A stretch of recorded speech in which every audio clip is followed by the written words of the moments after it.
ഇനി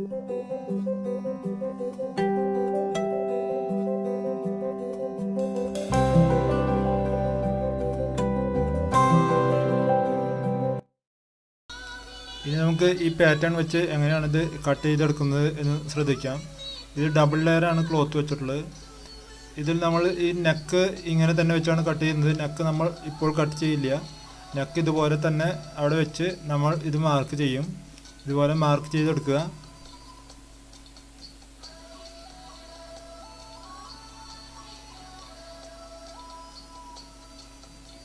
ഇതിൻ്റെ ലെങ്ത്ത് നമുക്ക് കുറച്ചുകൂടി കൂടുതൽ കിട്ടണം. അതിനായി ഈ മാർക്ക് ചെയ്തിട്ടുള്ളതിൽ നിന്നും കുറച്ച് കൂട്ടിയാണ് നമ്മൾ കട്ട് ചെയ്യുക.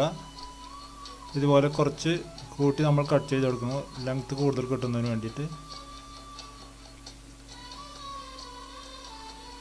അപ്പോൾ നമ്മുടെ ഫ്രണ്ടും ബാക്കും കട്ട് ചെയ്തെടുത്ത് കഴിഞ്ഞു. ഇനി നമുക്ക് രണ്ടും ഫ്രണ്ട് പീസും ബാക്ക് പീസും മാറ്റിയതിന് ശേഷം ഇത് ഫ്രണ്ട് പീസാണ്. ഇതിൽ നമ്മൾ നെക്ക് കട്ട് ചെയ്തെടുക്കുന്നു. ഇത് നമ്മൾ കട്ട് ചെയ്തെടുത്ത ആ പാറ്റേൺ വെച്ച് ഇതുപോലെ മാർക്ക് ചെയ്യുക.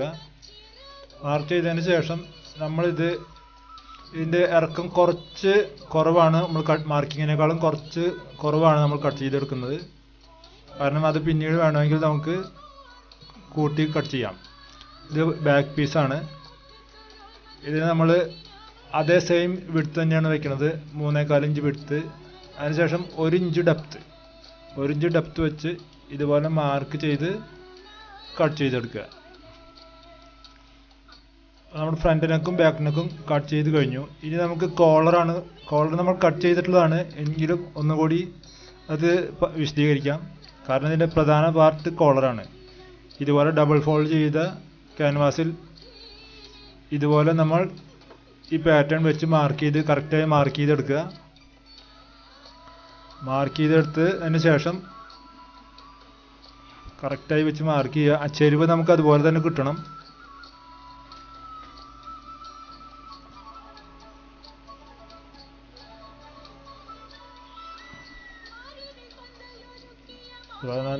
നന്നായി മാർക്ക് ചെയ്തെടുത്തതിന് ശേഷം നമുക്ക് ഇത് കട്ട് ചെയ്തെടുക്കാം.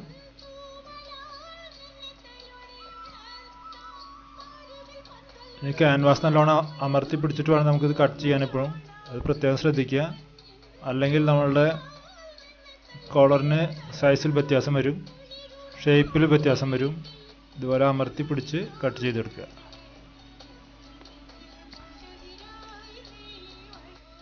ഇത് നമ്മൾ സ്ലീവ് കട്ടിങ് കാണിക്കുന്നില്ല, കാരണം സ്ലീവ് നമ്മൾ സാധാരണ അളവ് വെച്ചിട്ടാണ് കട്ട് ചെയ്യുന്നത്.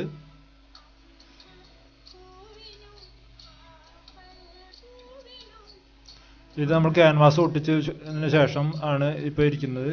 ഇത് ഡബിൾ ലെയർ ആണ് ഈ തുണി. നമുക്ക് ഇതുപോലെ ഇതിൻ്റെ ഈ സൈഡിൽ നിന്ന്, ഈ ഒരു എഡ്ജിൽ നിന്ന് ഉൾവശത്ത് കൂടി തയ്ച്ചു കൊണ്ടുവരിക. ഇതുപോലെ തയ്ക്കുക.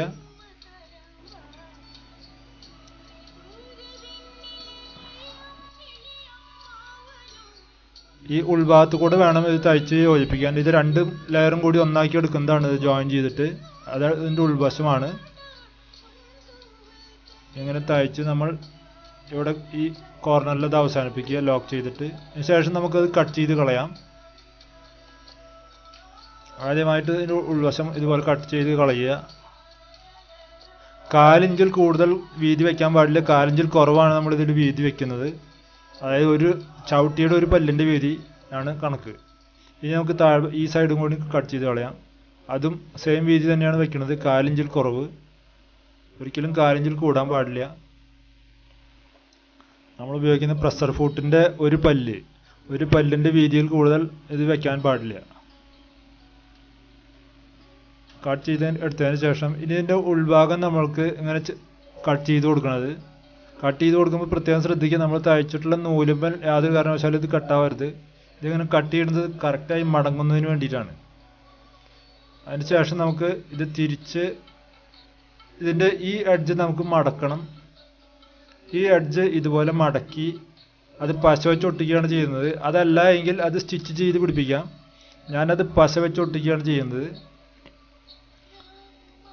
അല്ലെങ്കിൽ നമുക്കത് സ്റ്റിച്ച് ചെയ്യുമ്പോൾ അവിടെ 2 ലൈൻ സ്റ്റിച്ചിങ് വരും. ഒന്നുകിൽ നമുക്കൊരു ലൈൻ പിന്നീട് ഇളക്കി കളയേണ്ടി വരും. ഇത് കറക്റ്റായിട്ട് ഇങ്ങനെ മടക്കി വെച്ചതിന് ശേഷം ഫെവിക്കോളിൻ്റെ ഇത് ഈ പശ വെച്ചിട്ടാണ്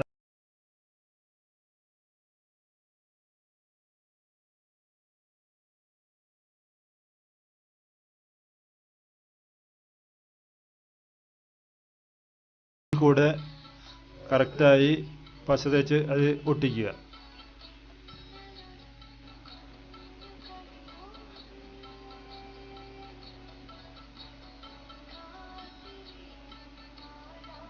ഇതുപോലെ കറക്റ്റായിട്ട് ഒട്ടിച്ചു കൊടുത്താൽ മതി. കറക്റ്റായി ഒട്ടിയിരിക്കും അത്. അതങ്ങനെ ഒട്ടിച്ചൊരു സൈഡിൽ വയ്ക്കുക. അതിനുശേഷം നമ്മൾ സ്റ്റിച്ചിങ് തുടങ്ങുക. അത് കറക്റ്റായിട്ട് നമ്മളുടെ സ്റ്റിച്ചിങ് തുടങ്ങുന്ന ആകുമ്പോഴത്തേക്കും കോളർ വെക്കേണ്ട സമയമാകുമ്പോഴത്തേക്കും അത് കറക്റ്റായി ഒട്ടിക്കോളും. ഇത് ഫാബ്രിക് ഗ്ലൂ ആണ്, ഫെവിക്കോളിൻ്റെ. കോളർ ഒട്ടിക്കഴിഞ്ഞു. ഇനി നമുക്ക് അതിനൊരു സൈഡിലേക്ക് മാറ്റി വയ്ക്കാം. ഇത് ആണ് നമ്മളുടെ ഫ്രണ്ട് നെക്ക് ഇതുപോലെ കട്ട് ചെയ്തിട്ടുള്ളതാണ്. ഇത് നമുക്ക് സെൻറ്റർ ഇതുപോലെ ഫോൾഡ് ചെയ്തതിന് ശേഷം ഇതിൽ നമുക്ക് പൈപ്പിംഗ് ഫിറ്റ് ചെയ്യാനുള്ളതാണ്. ഫോൾഡ് ചെയ്തതിന് ശേഷം ഈ പട്ടി ആദ്യം നമ്മൾ വെച്ച് തയ്ച്ചതിന് ശേഷമാണ് ഇതിൽ പൈപ്പിംഗ് ഫിറ്റ് ചെയ്യുന്നത്. ഇത് കറക്റ്റായി ഇങ്ങനെ വെച്ച് ഇതിൽ മാർക്ക് ചെയ്തിട്ടുള്ളത് പോലെ ആ മാർക്കിങ്ങിൽ കൂടിയാണ് ഇത് തയ്ച്ചു വരേണ്ടത്. അതിന് മുൻപായി ഇത് ഇങ്ങനെ വെച്ചതിന് ശേഷം നമ്മൾ പിൻ ചെയ്ത് പിടിപ്പിക്കണം. പിൻ ചെയ്ത് പിടിപ്പിക്കുന്നതിൻ്റെ ഗുണം എന്താണെന്ന് വെച്ച് കഴിഞ്ഞാൽ നമുക്ക് നെക്ക് എപ്പോഴും നല്ല ഫിനിഷിങ്ങിൽ നിൽക്കാൻ വേണ്ടിയിട്ടാണ് പിൻ ചെയ്ത് പിടിപ്പിക്കുന്നത്. അപ്പോൾ എന്താ, നമ്മൾ തയ്ക്കുന്ന സമയത്ത് അങ്ങോട്ടും ഇങ്ങോട്ടും അനങ്ങില്ല. ഇനി നമുക്ക് ആ മാർക്കിങ്ങിൽ കൂടി കറക്റ്റായിട്ട് അത് തയ്ച്ചു പോകാം.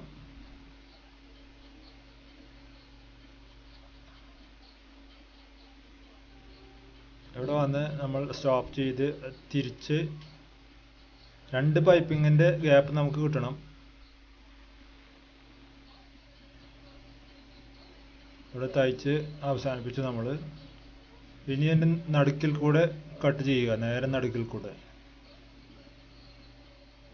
ഈ അറ്റത്ത് വരുമ്പോൾ നമുക്കത് വി ഷേപ്പിൽ വേണം കട്ട് ചെയ്യാൻ. അതിനുശേഷം ഇങ്ങനെ അത് മടക്കി അയൺ ചെയ്യുക. നന്നായി മടക്കി അയൺ ചെയ്ത് കഴിഞ്ഞാൽ അത് കറക്റ്റായിട്ട് ഫോൾഡ് ആവും. ഫോൾഡ് ആയതിനു ശേഷമാണ് നമ്മളിതിൽ പൈപ്പിങ് വയ്ക്കുന്നത്. കറക്റ്റായി ഇതുപോലെ ഉള്ളിലേക്ക് മടക്കുക. ഇനി നമുക്കൊന്ന് അയൺ ചെയ്ത് കഴിഞ്ഞാൽ ഒന്നുകൂടി നല്ല ഫിനിഷിങ്ങിൽ കിട്ടും. അയൺ ചെയ്ത് കൊണ്ടുവരാം. അത് അയൺ ചെയ്തതിന് ശേഷം നമുക്ക് അതിൻ്റെ ഫിനിഷിങ് എന്താണെന്ന് കറക്റ്റ് അറിയാൻ പറ്റും. ഇതിപ്പോൾ അയൺ ചെയ്തതാണ്. ഇനിയാണ് നമ്മൾ ഈ പൈപ്പിങ് ഇതിൽ വെച്ച് തയ്ക്കുന്നത്. 2 വേറെ വേറെ പീസ് വെച്ചിട്ടാണ് തയ്ക്കുന്നത്. നമ്മൾ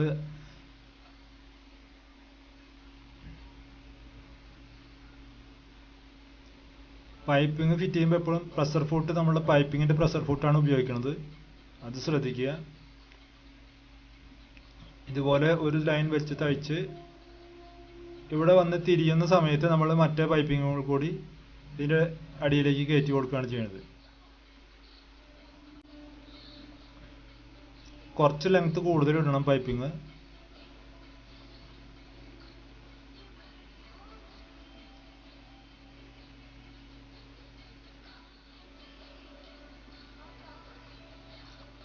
ഈ സൈഡും നമ്മൾ അപ്പുറത്തെ സൈഡ് ചെയ്തതുപോലെ തന്നെ കറക്റ്റായിട്ട് തയ്ച്ചു പോവുക. ഈ പൈപ്പിംഗ് പ്രഷർ ഫുട്ട് ഇടുന്നതുകൊണ്ട് നമുക്ക് വളരെ ഈസി ആയിട്ട് തയ്ച്ചു പോകാം. ഇനി എക്സസ് നമ്മൾ കട്ട് ചെയ്ത് കളഞ്ഞ് ഇനി ശ്രദ്ധിക്കേണ്ട ഒരു കാര്യം എന്താണെന്ന് വെച്ച് കഴിഞ്ഞാൽ ഈ ഷോൾഡർ പോയിന്റിൽ നിന്ന് 8 ഇഞ്ചിലേക്ക് ഒരു മാർക്കിങ് അവിടെ മാർക്ക് ചെയ്യണം. ഇവിടെ ഒരു 8 ഇഞ്ച് മാർക്ക് ചെയ്തതിന് ശേഷം ഈ താഴേക്കുള്ള ഭാഗം നമ്മൾ വേറെ ഒരു പീസ് വെച്ച് ഉള്ളിൽ നിന്നൊരു പീസ് വെച്ച് ക്ലോസ് ചെയ്യും. ഇതിപ്പോൾ നമ്മൾ ക്ലോസ് ചെയ്ത് കഴിഞ്ഞു. ഇനി നമ്മൾ ഷോൾഡർ ജോയിൻറ്റ് ചെയ്യാണ് ചെയ്യുന്നത്. ഇതിൽ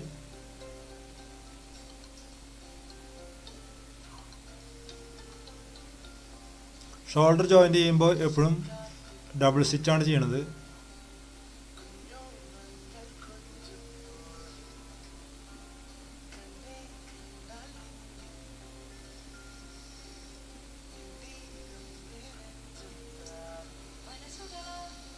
ഇതുപോലെ ഡബിൾ സ്റ്റിച്ച് ചെയ്തതിന് ശേഷം ഇതിൻ്റെ മുകൾ വസ്തു കൂടി ഒന്നുകൂടി തയ്ക്കാം. അത് ഇനി നമ്മൾ ഈ ഭാഗം ഒന്ന് അളന്ന് നോക്കുക എത്രയുണ്ട്. കാരണം നമ്മളിത് അളന്ന് നോക്കിയിട്ടില്ല.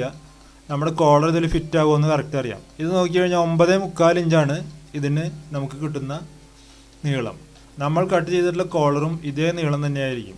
കാരണം നമ്മൾ ഇതേ അളവ് വെച്ചിട്ടാണ് അത് കട്ട് ചെയ്തിട്ടുള്ളത്.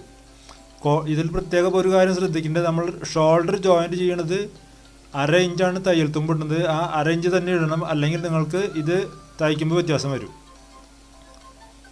ഷോൾഡർ 1/2 ഇഞ്ചിൽ കുറവാണ് നിങ്ങൾ ഇട്ടത് വിചാരിച്ചു കഴിഞ്ഞാൽ നിങ്ങളുടെ കോളർ നീളം കുറവായിട്ട് തോന്നും നിങ്ങൾക്ക്. അപ്പോൾ ഷോൾഡർ 1/2 ഇഞ്ച് തയ്യൽ തുമ്പിടണം. ഇനി കോളർ ഇതുപോലെ മടക്കി എടുക്കുക, അകമ്പുറം മടക്കി ഇതുപോലെ എടുക്കുക. ഇനി നമുക്ക് ഷോൾഡർ ജോയിൻ ചെയ്യാം, അല്ല കോളർ ജോയിൻ ചെയ്യാം.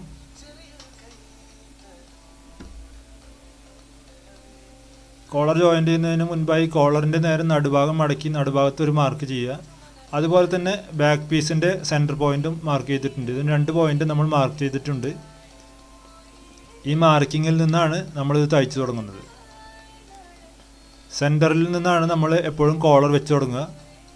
ഇതിൻ്റെ ബാക്ക് വശമാണ് ഉൾഭാഗം. ബാക്കിൻ്റെ ഉൾഭാഗത്തു നിന്നാണ് നമ്മളിത് തയ്ച്ചു തുടങ്ങുന്നത്.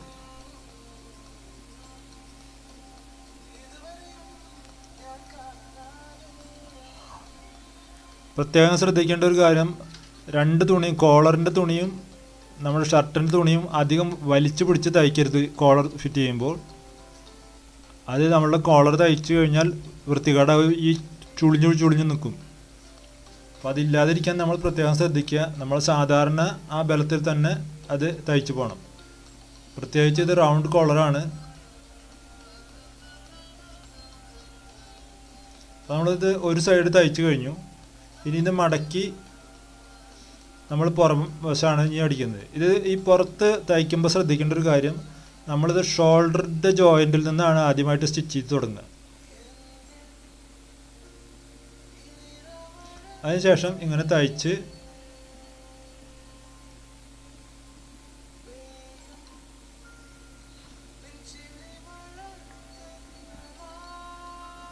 ഈ അറ്റത്ത് വന്നു കഴിഞ്ഞാൽ നമ്മളത് അവിടെ നിർത്തി നേരെ അതിനെ തിരിക്കും. തിരിച്ചതിന് ശേഷം ഇതിൻ്റെ മറ്റേ സൈഡ് കൂടെയും അടിച്ചു പോകും. മുകൾ ഭാഗത്ത് കൂടെ ഇതുപോലെ കണ്ടു മുകളിൽ കൂടെ നമ്മൾ തയ്ച്ച് പോകണം.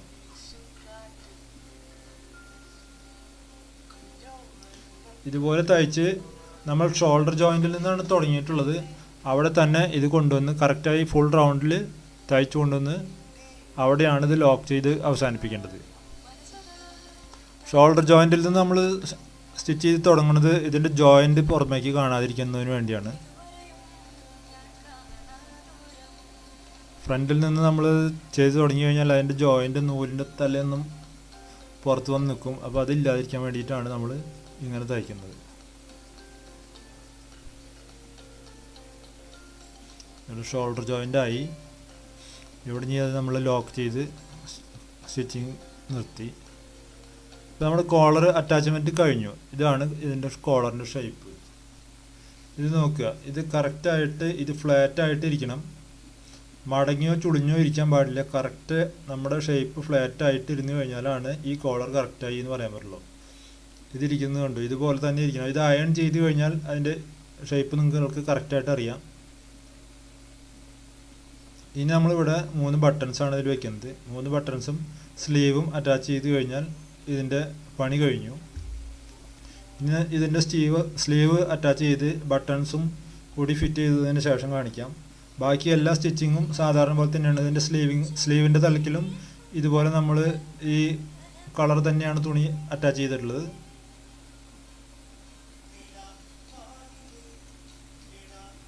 ഇനി നമ്മൾ സ്ലീവ് അറ്റാച്ച് ചെയ്ത് സൈഡും കൂട്ടി അടിച്ചതിന് ശേഷം ഇത് കാണിക്കാം. കാരണം ഇനി അത് ബാക്കിയെല്ലാം സാധാരണ നമ്മൾ തയ്ക്കുന്നത് പോലെ തന്നെയാണ്, വേറെ മറ്റു വ്യത്യാസങ്ങളൊന്നുമില്ല. ഇത് ഫുള്ളായിട്ട് സ്റ്റിച്ച് ചെയ്യണം എന്ന് മാത്രം, സ്ലിറ്റ് വരുന്നില്ല.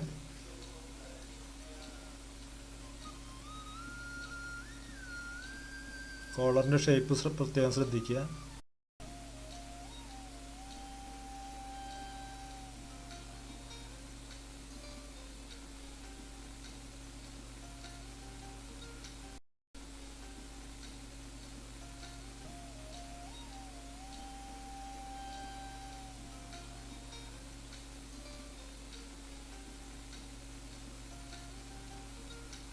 ഇത് നമ്മൾ തയ്ച്ചു കഴിഞ്ഞു. ഇതാണ് ഇതിൻ്റെ തയ്ച്ചു കഴിഞ്ഞത്. ബട്ടൺസും വെച്ചു, സ്ലീവും എല്ലാം അറ്റാച്ച് ചെയ്ത് കഴിഞ്ഞു.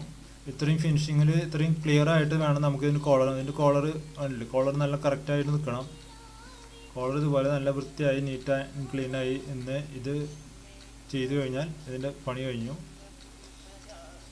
ഈ വീഡിയോ നിങ്ങൾക്ക് ഇഷ്ടപ്പെട്ടാൽ ഇത് ലൈക്ക് ചെയ്ത് ഷെയർ ചെയ്യാൻ മറക്കരുത്. എൻ്റെ ചാനൽ സബ്സ്ക്രൈബ് ചെയ്യാത്തവരുണ്ടെങ്കിൽ സബ്സ്ക്രൈബ് ചെയ്യാൻ ഒരിക്കലും മറക്കരുത്. നിങ്ങൾക്ക് ഏറ്റവും നല്ല വീഡിയോകൾ ഇനിയും ഇതിൽ കാണാവുന്നതായിരിക്കും.